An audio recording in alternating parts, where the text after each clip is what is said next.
Olá, pessoal, sejam todos muito bem-vindos à nossa penúltima aula da semana da Psicologia Atomista. Eu sou Rafael de Abreu, psicólogo, e sejam todos muito bem-vindos. Como vocês estão vendo aí na tela, o nosso tema de hoje é a amizade e psicoterapia. Tem um subtítulo que eu não coloquei aí, mas o subtítulo é Os efeitos curativos do olhar amigável em psicoterapia. Então, vamos andando para a nossa penúltima aula. Quero agradecer cada um de vocês pela presença, pelos comentários. Sei que vocês estão sendo impactados aí por essa psicologia que vocês estão, muito de vocês, a maioria de vocês, estão conhecendo agora comigo, né? Então é tudo muito inicial, de fato. Fico muito feliz de ver o quanto que isso está tocando vocês. As pessoas estão entendendo, caramba, isso aqui agora faz sentido e tal, tal, tal. E isso é muito legal, tá? Mas lembrando que essa é a penúltima aula, amanhã tem uma última aula ainda. Porém, todavia, entretanto, eu quero que vocês fiquem comigo até o final, porque eu tenho uma notícia importante para dar para vocês, mas eu vou deixá-la para dar ao final da aula. Uma notícia importante, que vai ser muito legal se você estiver comigo nessa notícia também, tá? Então, no final, tem uma notícia muito legal, tá? Então, vamos lá. Então, o nosso tema de hoje está aí, Amizade e Psicoterapia. É um texto da doutora Mercedes Palé, que ela é formada em psicologia, doutora em filosofia e tem aí estudos em ciências da educação. Eu também tenho os livros dela. Rafael, onde você consegue esses livros e tal, tal, tal? Meus amigos, eu conheço a psicologia atomista lá desde 2011, 2012. E numa época onde ninguém procurava nada, né? Então, e ninguém muito menos falava dela, né? Então, eu comprei tudo muito nessa época, tá? Então hoje vai ter que jogar no Google, ver se tá disponível. Tem livro que tá, tem livro que não tá, tá bom? Foi assim que eu fui achando os meus e é assim que você pode achar também, tá? Então ela tem dois livros. Um é esse aqui, ó. A Família. Deixa eu sair a luz aqui. Aí, ó. A Família Educadora do Ser Humano. E é interessante ela falar aqui, né? Trazendo um ponto positivo para a família, né? Já que muitas vezes na faculdade a gente ouvia que a família era a opressora do ser humano, não é verdade? E ela tem esse segundo livrinho aqui chamado A Educação das Virtudes na Família, tá? Então tem esses dois livrinhos aqui. E no Google eu acho que você acha muito artigo dela e tudo mais, enfim. Mas vamos lá. Então, vocês já estão apresentados à dona Mercedes Palé, né? Então vamos lá, porque esse texto ela tem uma pegada diferente dos outros. A gente já começa abrindo aspas, né? Para ela, né? O texto já começa assim: Uma das últimas consultas a que compareci, pouco antes das férias de verão, foi o caso de uma menina de 9 anos que, com consentimento dos pais, compareceu à minha consulta enviada por sua professora. A menina estava prestes a terminar o terceiro ano do ensino fundamental, curso em que o trabalho com operações aritméticas começa a ganhar importância nas atribuições escolares. Devido às dificuldades na execução aritméticas, a professora suspeita que a menina possa apresentar descalculia. Lembrando que descalculia é um transtorno de aprendizagem, certo? Caracterizado por uma inabilidade ou incapacidade de pensar, refletir, enfim, né? Como em todos os casos de crianças que frequento, e para ter uma ideia da sua capacidade de expressão, mas também para arriscar um primeiro olhar no cotidiano das crianças que vêm ao meu consultório, costumo iniciar uma conversa sobre questões cotidianas da criança, isto é, sobre sua família e vida escolar. E aí ela fala que esse caso, né, ela vai voltar, a gente vai voltar a acompanhar, mas ela faz um parênteses, assim, bem no meio, né, dela continuar o que ela acabou de falar. Ela fala que o caso dessa garotinha que ela está se referindo é muito particular, mas ela escolheu para apresentar o tema, né, desse texto, amizade e psicoterapia, ela quis usar esse caso para apresentar esse tema, né?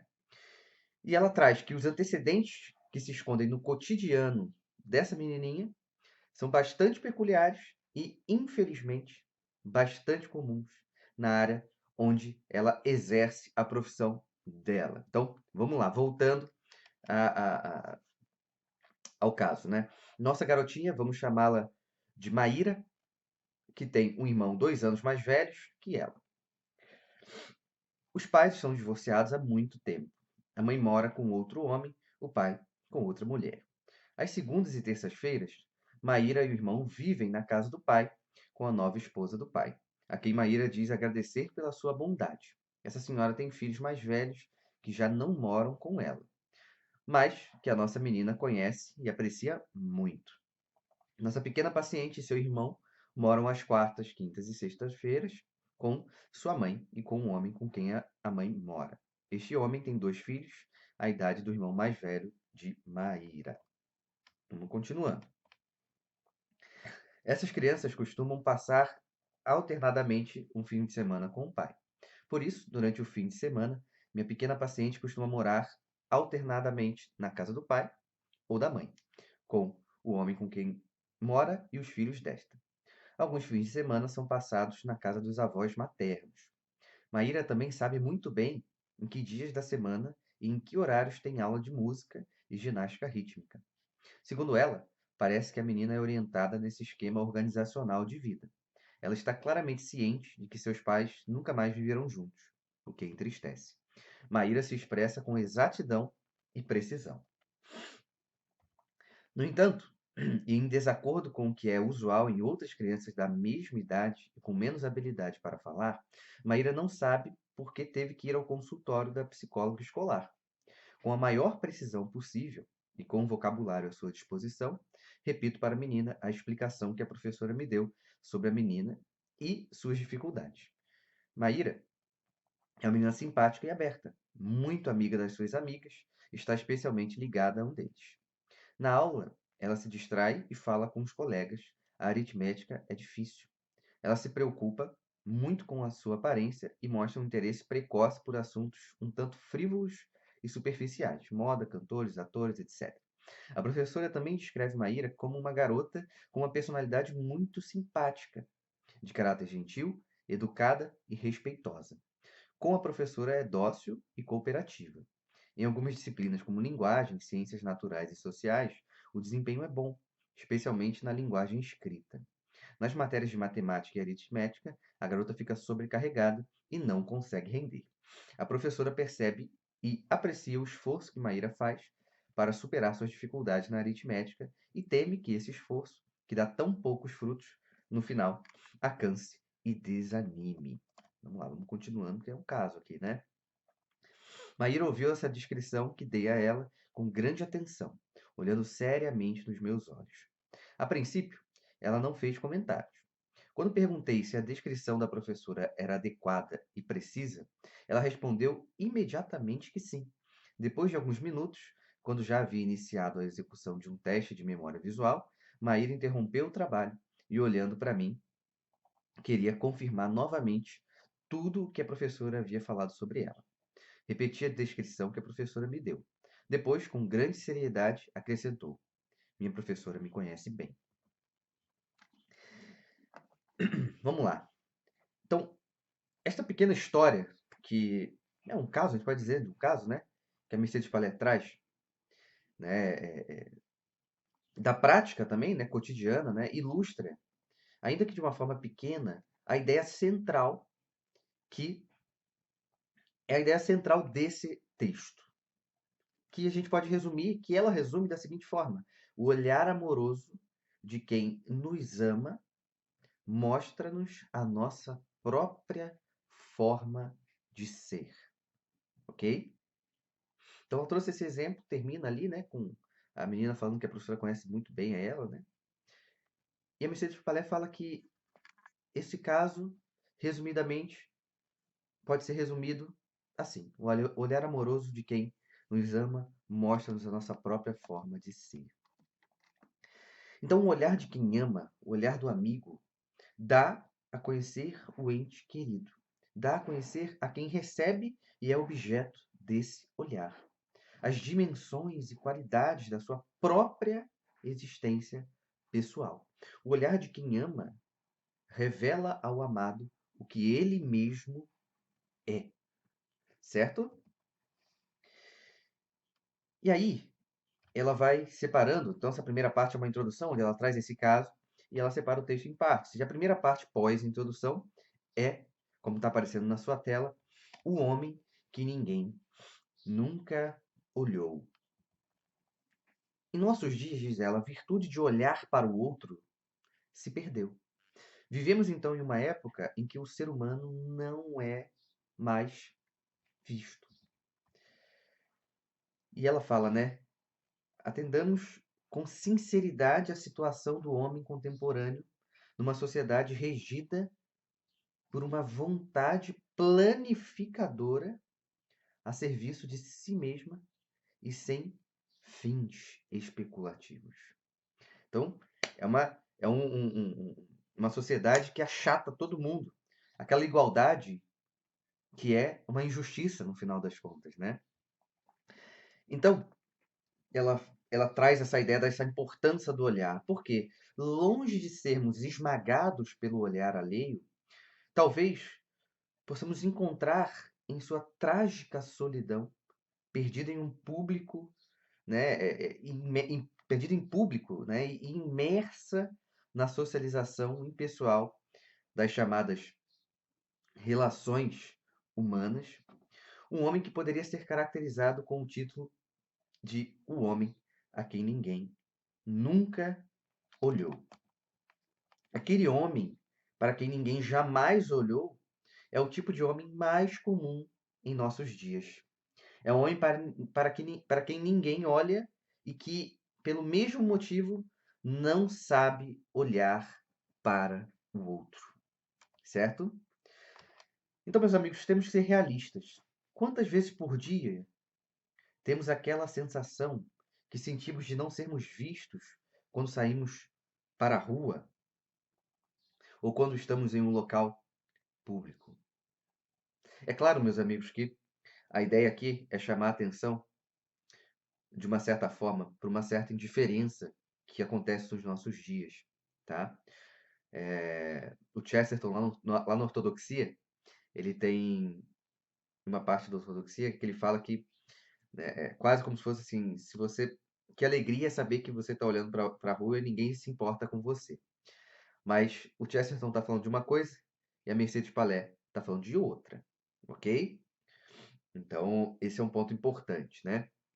Então, continuando, né? Então, o que que aconteceria com um homem para quem ninguém nunca olhou? Ela se questiona no texto dela, né? Então, poderíamos imaginar o tipo de problema psicológico que ocorreria em um homem que, desde a infância, foi repetidamente fotografado, radiografado, submetido a análises clínicas e testes psicológicos, e cujos dados poderiam ser armazenados em abundantes arquivos e memórias eletrônicas, mas ele continuaria a ser um homem para quem ninguém olhou? Se questiona ela, né? Qual seria esse problema, né? De que sofreria aquele ser que foi observado desde a infância e adolescência ao se aproximar da juventude e da maturidade? Desde o início, ela fala, o que aconteceria a esse homem é o que tantas vezes acontece ao homem de hoje, que em princípio seria o temor do olhar do outro. Tem um medo do olhar do outro, certo? Então, ele vai se irritar com o olhar alheio. Por quê? Porque desde criança aprendeu a ser olhado sob um olhar técnico, que mais do que olhá-lo, iria avaliá-lo. É um olhar avaliativo, não um olhar amoroso, né? Aprendeu que quando é olhado, é antes de tudo analisado, classificado, medido. Então, já desde, ainda mais lá na infância, já era comparativamente julgada por seu desempenho, pela sua aparência, por seu poder aquisitivo, pela sua utilidade social e profissional, pela adaptação a certas expectativas sociais, culturais, econômicas, políticas. Então, tudo isso sob o pretexto de fomentar a promover a sua individualidade, que contraditoriamente os mantém num ambiente de falsa homogeneização, né? Dessa falsa diversidade. A criança e os jovens, diz ela de hoje, temem o olhar dos outros, especialmente dos seus pais e professores. E temem também, porque na nossa sociedade e cultura, tão neuróticas e neurotizantes, estão aprendendo a se entender como insuficientes, como sendo desde o início incapazes de satisfazer expectativas e aspirações de natureza muito relativa. Então, o homem de hoje, nos lembra ela no texto, desde a mais tenra infância, não é olhado. Olha que ponto. Mas medido, classificado e relativizado. Parece que ninguém escapa desse olhar técnico, nem mesmo as crianças dos nossos dias, nem aquela criança que há algumas décadas foram seus pais, certo? Então, é um olhar que ele é como se fosse um vírus, né? Que vai pegando todo mundo, né? E é por isso que muitos pais, e mesmo os bons pais, que querem fazer o bem para os seus filhos, aprenderam a olhar para os seus filhos apenas pelo prisma do relativismo, mais ou menos prevalecente, ou pelo menos pelo prisma do que ela descreve como o prisma do déficit, né? Deixa eu ver qual problema ele tem, né?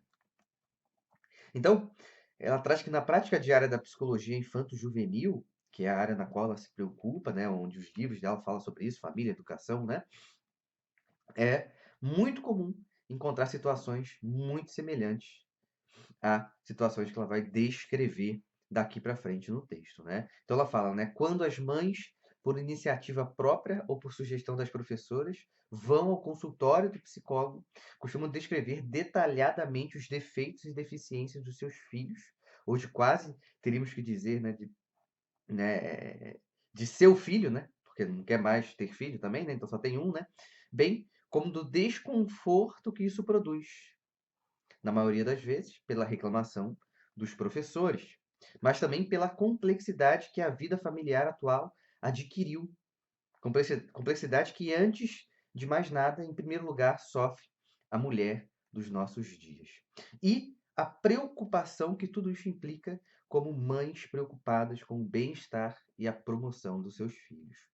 Ela fala que, sem dúvida, a prudência da prática psicológica exige um ouvido atento e compreensivo a esta queixa materna.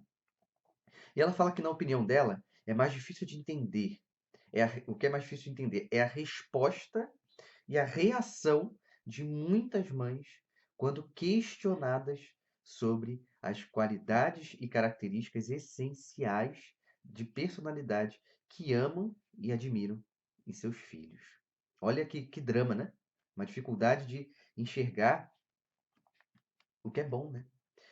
E ela fala que muitas vezes essas mães preocupadas não sabem o que responder a essa pergunta e se desculpam, dizendo que não estavam preparadas para este tipo de questionamento. Então, lá atrás, que também é surpreendente como muitas mães precisam pensar muito antes de poder dizer quais são as qualidades de seus filhos. Ou quando são questionados sobre o que torna seu filho tão especial que ele merece ser amado com amor incondicional e dedicação. É uma reação e uma resposta que mostra uma profunda ignorância do filho, porque no fundo ele não foi olhado. Olhar, então, meus amigos, é contemplar e meditar. A pessoa, como tal, é um objeto de contemplação. Olhar para um homem, olhar para um ser humano, só pode ser entendido como contemplando e como meditando sobre aquela pessoa que é contemplada. Isso é compreendido, então, em sua essência, se considerarmos o olhar de uma mãe e de um pai, dos cônjuges sobre seu filho recém-nascido. E, sobretudo, quando se considera o olhar de Deus sobre o homem. Então, do olhar do homem de hoje, desapareceu a contemplação do que se vê e o amor pelo que se vê. O homem de nossos dias sofre com a experiência vivificante, estruturante de ser contemplado e amado. Olha que ponto. Ser contemplado e ser amado é algo que as pessoas não têm hoje. E a Mercedes Palé traz isso como uma experiência vivificante e estruturante. Então, isso, de uma forma direta ou indireta, vai me formar.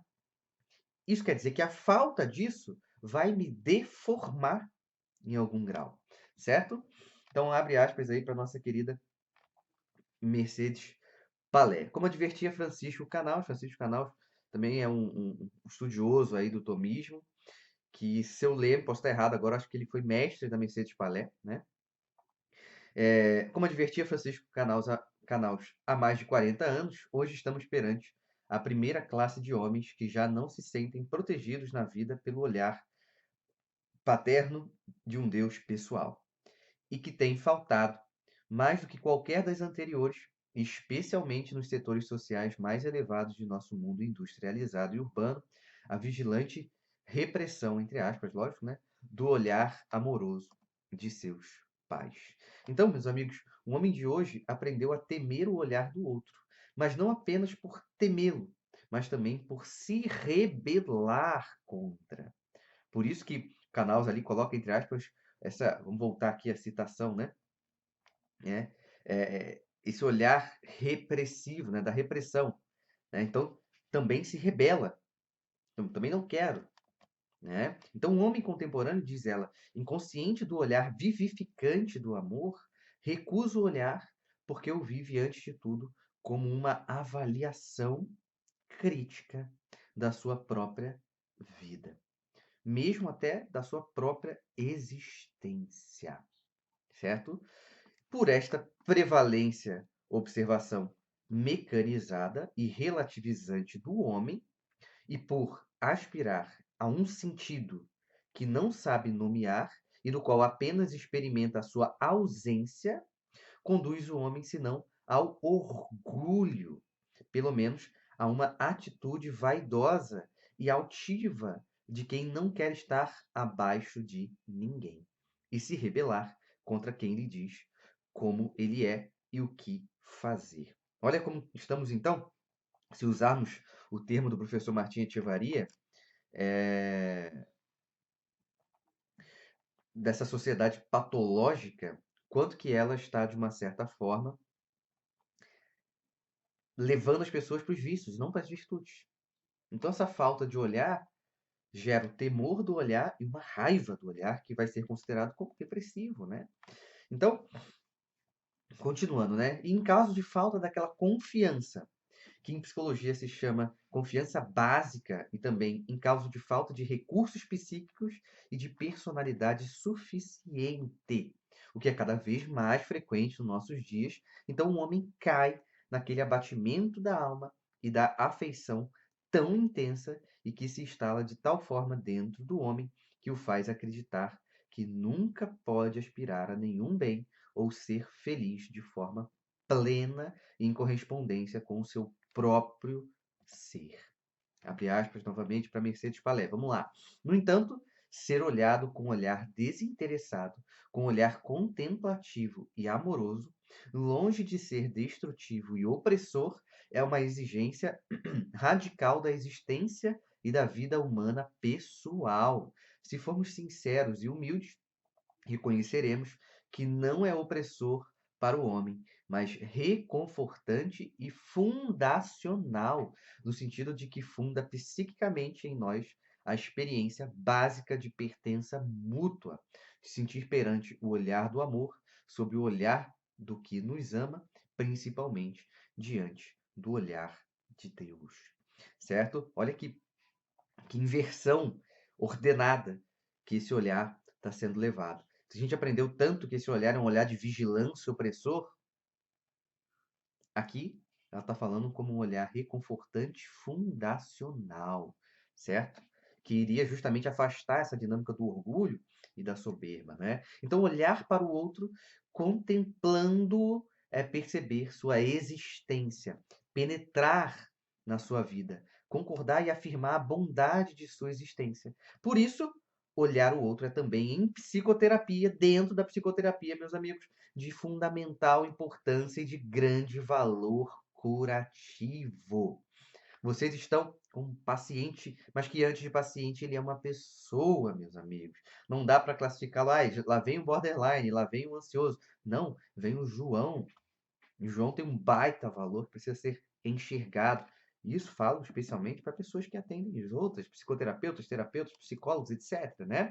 Então, continuando aqui, mais uma citação da Mercedes Palé, ela fala, né? Não é possível penetrar na intimidade de uma pessoa se ela não abre voluntariamente o segredo de sua consciência a quem olha para ela. Martim Etchevarria indica que para conhecer uma pessoa, não universalmente, mas especificamente, em suas próprias disposições e em seu caráter, é necessário recorrer aos que os sentidos nos revelam. E ao que a própria pessoa se manifesta por meio da palavra. Mas nem sempre a palavra confessa com fidelidade a interioridade, acrescenta Etchevarria. Há quem se engane e há quem engane os outros. Falta a virtude da humildade de se ver como é, e a verdade, que participa no caminho da justiça, dizer as coisas por fora, como se diz, por dentro. E é muito provável que quem vai ao psicólogo esteja nessa situação. A outra fonte é o que a pessoa mostra de si em seu comportamento, em seus gestos, movimentos e roupas, na forma de se expressar, etc. Certo? Continuando para mais uma citação dela. Esta segunda forma de conhecer se baseia no caráter ilemórfico do homem, em virtude do qual o corpo manifesta a alma, embora não perfeitamente. Esta manifestação tem dois níveis, um comum a todos os homens, a manifestação da humanidade através do exterior, outro de cada um, a expressão do que é mais próprio do que pessoal. Na prática da psicologia, esse olhar para o outro só pode ser compreendido a partir do amor pela amizade que move o psicoterapeuta a buscar e buscar o bem do outro. No campo da psicoterapia, essa busca pelo bem do outro consiste em ajudar a conhecer e a educar a própria vida sensitiva a partir do centro da personalidade humana, que é sua inteligência e sua vontade.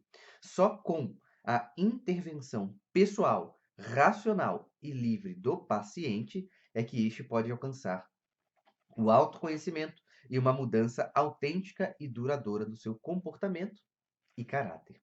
O paciente deve, portanto, aprender antes de tudo a se conhecer. Por isso, é de grande importância para o paciente encontrar alguém para colocar um espelho diante de seus olhos para poder reconhecê-lo, para que o homem avance em seu caminho e, sobretudo, para que ele mesmo saiba o que ele mesmo é e pode mudar.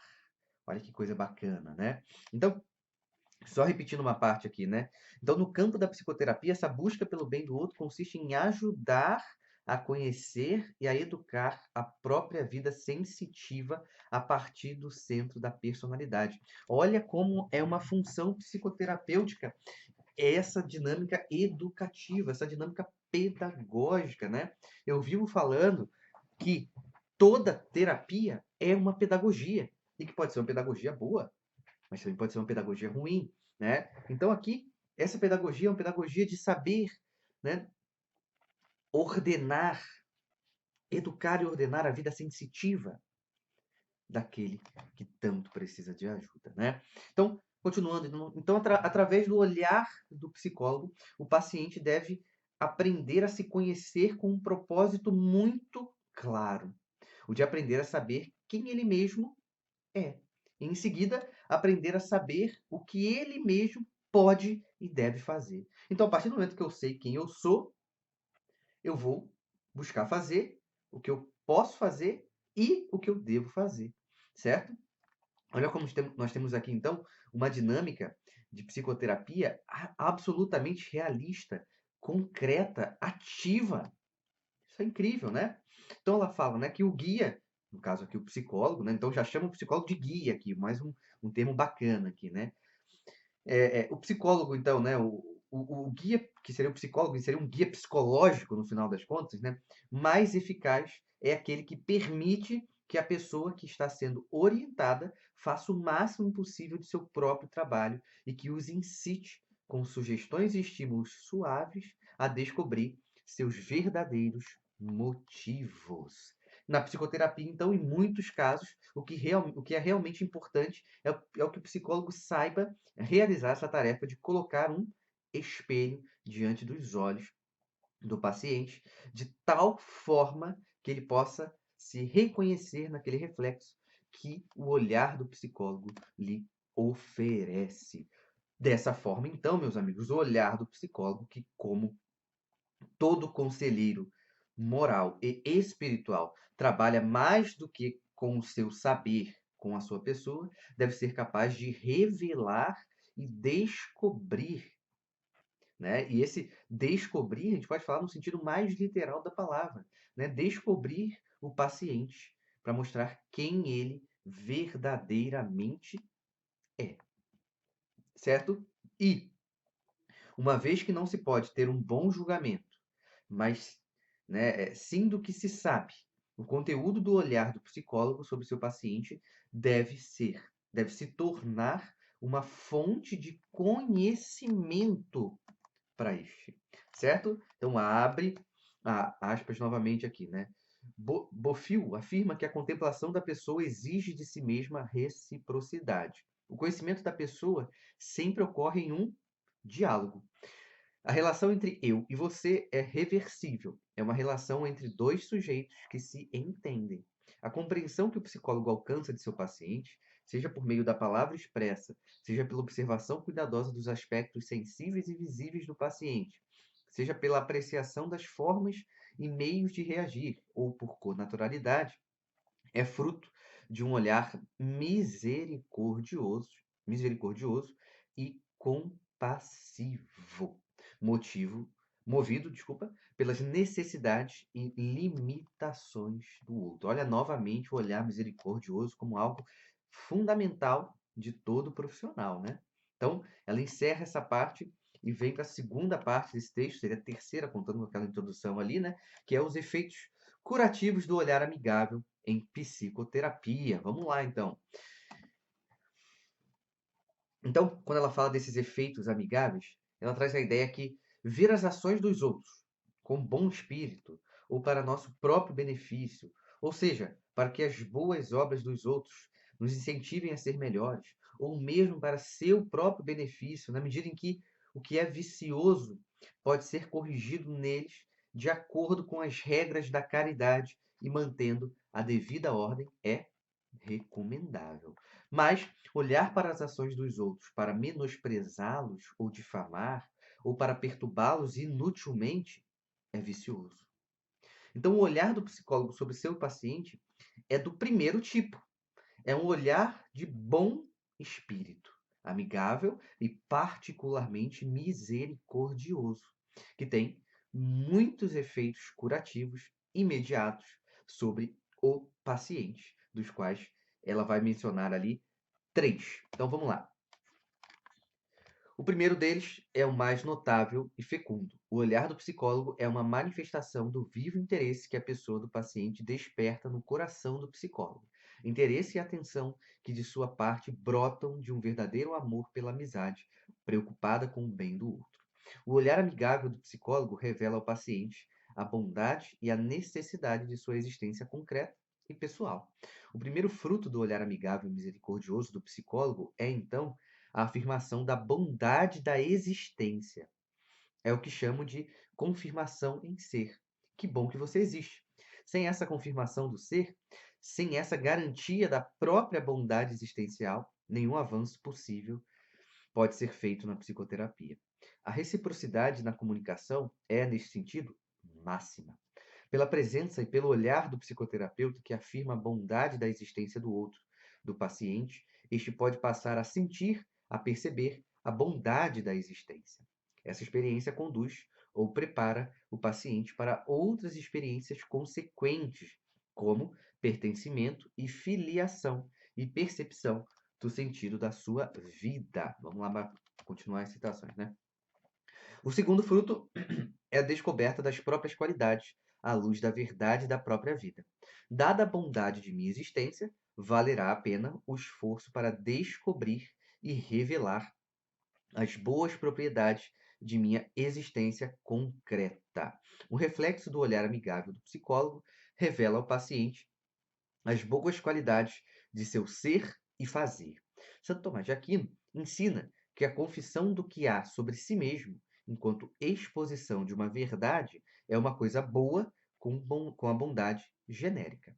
Isto vale tanto para o paciente quanto para o psicólogo. O conhecimento que o psicólogo adquire de seu paciente permite que ele descubra a verdade de sua vida e de seu trabalho. A verdade da vida é aquela pela qual uma coisa é verdadeira. Portanto, o efeito dessa descoberta ou revelação é muito importante. Não é nem mais nem menos do que a descoberta do que é verdadeiro em mim. Nesse sentido, o bom psicólogo incentiva em seu paciente o hábito do conhecimento de si mesmo. Então, sob o olhar atento do psicólogo, esse conhecimento de si mesmo deve passar necessariamente pelo filtro da realidade. Não há, então, verdadeiro conhecimento de si mesmo sem exercício da humildade, certo? Então, essa humildade vai fazer com que a pessoa se perceba como verdadeiramente ela é e o que verdadeiramente ela anda fazendo, né? Então continua aí a Mercedes Palé, né? Então um dos efeitos mais curativos do olhar amigável do psicólogo, que se pode esperar e fomentar a partir dos anteriores, é o favorecimento da formação da consciência. Por falta de um olhar amigável e conveniente, e convenientemente repressivo, o homem contemporâneo tem cada vez mais dificuldade em ouvir a voz da sua consciência. Como a consciência indica originalmente a relação de um saber com uma coisa, o olhar amigável do psicólogo favorece a aplicação do conhecimento que o paciente adquiriu de si mesmo, ao que faz em sua vida concreta. Santo Tomás atribui a esta aplicação do conhecimento três funções, que são testemunhar, incitar e, finalmente, o de emitir um juízo de acordo com a bondade ou maldade do que foi feito, desculpando, acusando ou o remorso. Um dos objetivos mais importantes da intervenção psicoterapêutica é assistir o paciente de forma que, ordenando seus afetos, ele possa passar a fazer um julgamento verdadeiro de si mesmo. Para a emissão deste juízo, o ato de consciência é essencial. O olhar amigável do psicólogo pode, às vezes, suplantar temporariamente aquela voz da consciência que indica o valor das ações pessoais. Olha a importância, então, que a gente pode enxergar do profissional tendo aqui, né? Às vezes o profissional vai ser, em determinado momento, a própria voz da consciência daquele sujeito, né? E ela fala que um psicólogo que tem tem um mestre, né, que mostra como o olhar o homem, né, que ela traz aqui a ideia do Sagrado Coração de Jesus, né, e ela traz que o homem, né, com coração de pedra, né, o homem atual, o homem moderno, precisa ser amolecido pelo olhar amoroso do coração de Deus. Então ela termina esse texto, que é um texto mais curtinho, mas com toda a riqueza que os outros também tiveram, né? Então, olhando e contemplando, ela traz isso, ela finaliza o texto assim, né? Olhando e contemplando o coração de Jesus, aberto e palpitante pelo meu amor, o mesmo amor veemente de Cristo abranda o nosso coração e prepara com amor para que o mesmo amor de Deus o penetre. Certo? Enfim, meus amigos, esse é o texto da Mercedes Palé, mas, como eu falei, eu tinha uma novidade para trazer para vocês, eu quero trazer ela aqui e eu quero que você esteja muito atento. Vou até pegar meu celular para ler exatamente quais serão os temas abordados, né? Seguinte, está aberto, a partir de agora, as inscrições para a minha nona turma do curso Psicologia Tomista na Prática, uma introdução, certo? É a minha turma 9. Eu comecei fazendo essa turma lá em 2018 e venho fazendo aí pelo menos uma ou duas turmas no ano, tá? Então, estão abertas as inscrições para o meu curso, tá? Lembrando, esse curso é só para psicólogo? Não. Mas psicólogo vai aproveitar muito? Vai, com certeza, não tenho nenhuma dúvida. Muitas pessoas que estão assistindo essas aulas perguntaram, Rafael, mas como que eu aplico isso na prática? Essa psicologia é uma psicologia só para os cristãos? Como é que eu vou atender alguém que não acredita em Deus? Como é que eu vou atender alguém que não é religioso, etc, etc, etc? Perguntas como essa serão respondidas e analisadas no meu curso, tá? Então, todos vocês são convidados. Claro que esse curso não é um curso gratuito, mas vamos lá. Vou passar a emenda do curso e vocês vão caminhar aqui comigo, né? Seguinte, o curso vai ser no dia 26 e 27 de junho, sábado agora. tá? De 2 da tarde até as 8 da noite, tanto no sábado quanto no domingo. Lembrando, esse curso é online e ao vivo. Então, eu estarei ao vivo com vocês. A gente vai poder dialogar, né? Então, é bem legal. Todos os meus cursos foram ao vivo. Eu gosto dessa dinâmica ao vivo, tá? Mas você vai poder assistir a gravação, já que ele vai ficar gravado, por 6 meses, tá bom? Então vai ter 6 meses aí, caso você não consiga acompanhar ao vivo, ou você tenha acompanhou ao vivo e quer assistir novamente, né? Então, no dia 26 de junho, que é o sábado, né? Esses vai ser um dos caminhos que nós vamos fazer, ó. Os desafios até o presente, o meu caminho na psicologia tomista. Então, vou te mostrar como que eu conheci, através de quem eu conheci, com quem eu estudei, como foi a minha trajetória, será que me perseguiram, será que não me perseguiram, enfim, coisas desse tipo, tá bom? Depois, no mesmo sábado, 5 objetivos da psicologia tomista aplicados à clínica. Quais são os objetivos que a gente vai buscar no atendimento? 5 objetivos. 12 práticas fundamentais para o desenvolvimento do psicoterapeuta e de seu trabalho. Claro, tudo aqui dentro da psicologia tomista, ok? Psicoterapia somente para cristãos? Vamos falar sobre isso, né? Qual a influência de Santo Tomás na psicologia contemporânea? Será que o que a gente está falando aqui de psicologia tomista é algo que já morreu? Que os autores atuais, ninguém se influenciou por Santo Tomás e os estudos dele? Enfim, vamos falar sobre isso. No dia 27 de junho, domingo, a psicoterapia como ação prudente e caridosa, a personalidade madura e as virtudes, as principais desordens da mente humana ou a personalidade desarmônica e, por fim, um estudo de caso, certo? Então, meus amigos, esse é o curso, turma 9. Então, muita gente que vocês conhecem trabalho hoje, né, no Instagram, enfim, já foi meu aluno no curso de psicologia tomista. Então, eu garanto para você que vai ser uma experiência muito legal, tá? Então, se você quer entrar no meu curso, mande uma mensagem para mim. Você está lá no meu grupo do Telegram? Manda para mim em privado. Se você está no meu Instagram, manda para mim no direct. Se você tem o meu WhatsApp, manda para mim no WhatsApp. Por que eu falo isso? Porque o pagamento, eu vou passar para você os valores, a forma de pagar, mas é claro, Pix, cartão de crédito, até 12 vezes, transferência, enfim. Mas onde eu quero chegar? É, o, o- esse, esse curso, eu gosto de estar à frente dele. Então, até quando você for se inscrever, você vai falar comigo. Por quê? Porque eu posso te ajudar, tá? Rafael, eu quero muito fazer, mas eu só consigo pagar dessa forma aqui. Fala comigo. Eu estou na turma 9 e já ajudei muita gente a fazer o curso. E não tenho nenhuma dúvida que se você quer muito fazer, eu vou tentar te ajudar para isso, tá? E outra coisa, nós vamos ficar 12 horas. Se eu fosse fazer uma pequena conta, tá? Do quanto seria a minha hora e multiplicar aí por 12, só para a gente pensar num valor do curso, o curso deveria ser R$ 3.000. Mas o curso não vai ser R$ 3.000 e nem R$ 1.000, tá? Vai ser menos. Então, me manda mensagem que eu te mando o valor, eu te mostro como que a gente vai trabalhar. E para quem entrar no curso e for psicólogo, psicoterapeuta, terapeuta, também no curso vai poder aí ampliar uma possibilidade importante, tá? Então, o que eu peço? As inscrições estão abertas. Quer entrar? Fale comigo, tá? 26 e 27 de junho. Ah, Rafael, eu quero fazer, mas eu não vou conseguir assistir online. Tem problema? Não. Você vai ter disponível ali por 6 meses. É claro que participar online a gente vai poder bater um papo. E a ideia é sempre que a gente consiga caminhar juntos aqui batendo um papo, tá bom? Então, eu aguardo vocês. Me mandem mensagem em privado e saiba que se você quer muito fazer parte dessa turma 9, saiba que eu vou necessariamente te ajudar, ok? Então é isso, meus amigos. Muito obrigado pela companhia. Lembrando que amanhã, a última aula da semana da Psicologia Atomista ainda é gratuita, tá? Que é justamente a terapêutica da fé, tá? Lembrando que essas aulas vão ficar disponíveis até quarta-feira. E é claro, se você entrar no curso, você também vai ter acesso a elas, tá bom? Então, é isso, meus amigos. Estamos juntos e até a próxima. Valeu.